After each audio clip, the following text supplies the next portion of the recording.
काले धन को लेकर नरेंद्र मोदी हमेशा से सख्त रहे हैं। भले ही विपक्ष लगातार हमले करे, सदन न चलने दे, लेकिन मोदी जानते हैं कि विपक्ष और सवाल उठाने वालों को मुंह बंद कैसे किया जाता है। आप देखिए सवाल उठाने वालों को कैसे मोदी ने मुंह तोड़ जवाब दिया। और आपने देखा कैसे कैसे लोग 2G स्कैम, कोयला स्कैम, अरबों खरबों, मालूम है ना सब, मालूम है ना। आज 4,000 रुपया बदलने के लिए लाइन में खड़े रहना पड़ता है जी।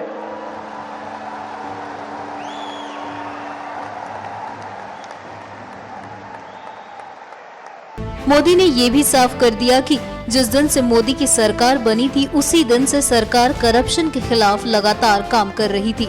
8 तारीख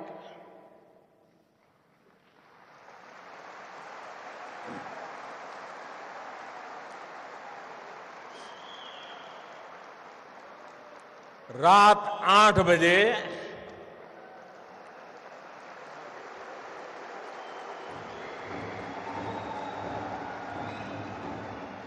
देश के करोड़ों लोग सुख चैन की नींद सो गए।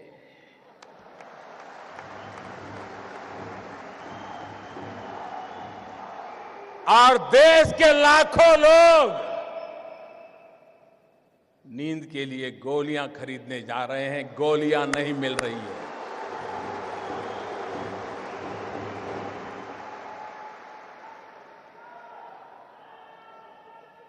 मेरे प्यारे देशवासियों, मैंने 8 तारीख रात को 8 बजे देश के सामने काले धन के खिलाफ, भ्रष्टाचार के खिलाफ मैं जो लड़ाई लड़ रहा हूं, देश जो लड़ाई लड़ रहा है, हिंदुस्तान का ईमानदार इंसान जो लड़ाई लड़ रहा है, उस दिशा में एक अहम कदम उठाया है।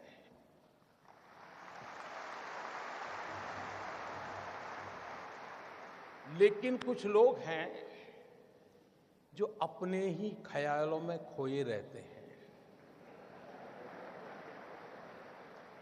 वे अपनी नाप पट्टी लेकर के ही किसी को नापते रहते हैं और उसमें फिट नहीं होता है तो देखते हैं यार कुछ गड़बड़ है। अगर इस देश के अर्थशास्त्रियों ने, इस देश के पल्सिस को समझ करके एनालिसिस करने वालों ने,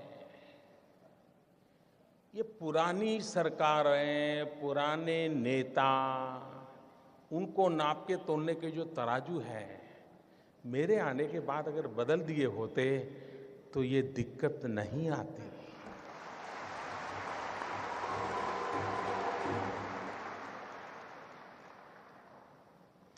उनको समझ आना चाहिए था कि ऐसी सरकार देश ने चुनी है जिसके पास से देश की अपेक्षा है। आप मुझे बताइए भाइयों बहनों, 2014 में आपने वोट दिया था, भ्रष्टाचार के खिलाफ दिया था कि नहीं दिया था? आप मुझे बताइए। आपने एक काम करने के लिए मुझे कहा था कि नहीं कहा था? काले धन के खिलाफ काम करने के लिए आपने मुझे कहा था कि नहीं कहा था? आपने मुझे कहा था तो मुझे करना चाहिए कि नहीं करना चाहिए?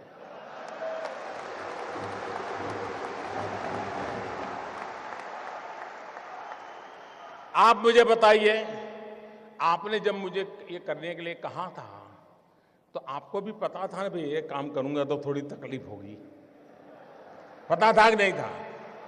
ऐसा तो नहीं था कि बस आपको ऐसे ही मुंह में पतासा आ जाएगा, ऐसा तो नहीं था ना। सबको मालूम था।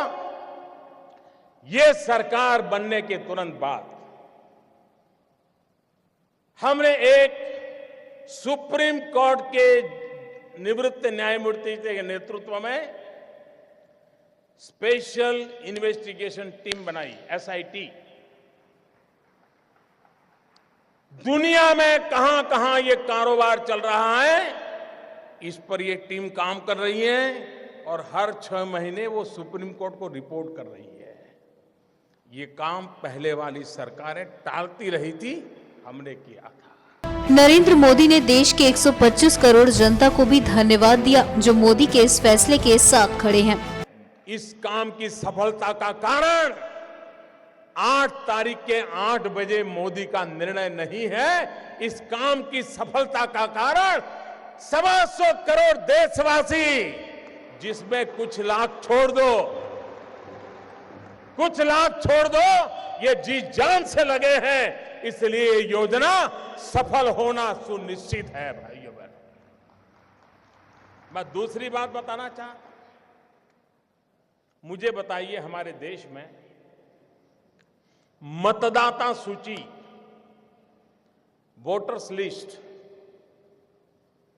सभी पॉलिटिकल पार्टियां मतदाता सूची बनाने में काम करती है कि नहीं करती है? सरकार की सभी लोग काम करते हैं कि नहीं करते हैं? सारे टीचर्स करते हैं कि नहीं करते हैं?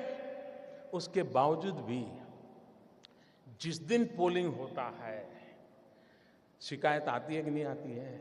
मेरा नाम निकल गया, हमारी सोसाइटी का नाम निकल गया, मुझे वोट नहीं देने देते।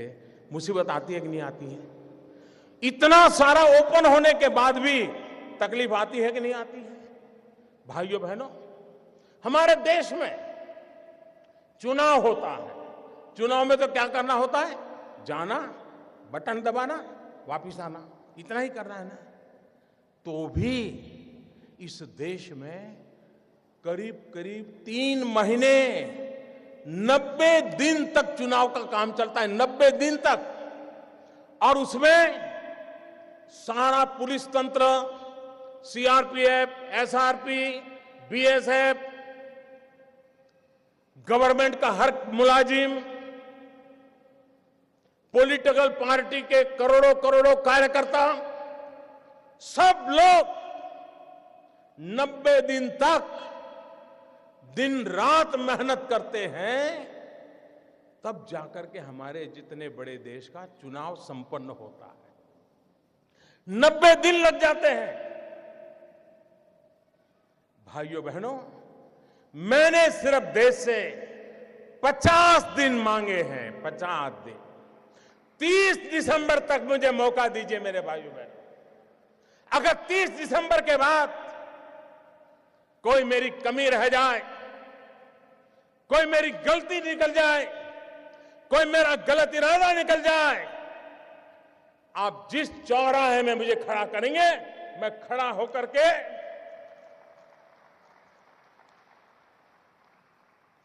देश जो सजा करेगा वो सजा भुगतने के लिए तैयार हूं।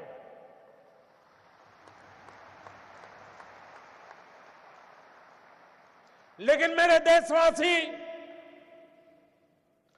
दुनिया आगे बढ़ रही है, भारत की ये बीमारी देश को तबाह कर रही है। 800 मिलियन, 65% 35 से कम उम्र वाले नौजवान, उनका भविष्य दांव पर लगा है। इसलिए मेरे भाइयों बहनों, जिनको राजनीति करनी है करें, जिनका लूट चुका है वो रोते रहे, गंदे आरोप लगाते रहे, लेकिन मेरे ईमानदार देशवासियों, आइए मेरे साथ चलिए। सिर्फ 50 दिन, 30 दिसंबर के बाद मैं आपने जैसा हिंदुस्तान चाहा है वो देने का वादा करता हूं।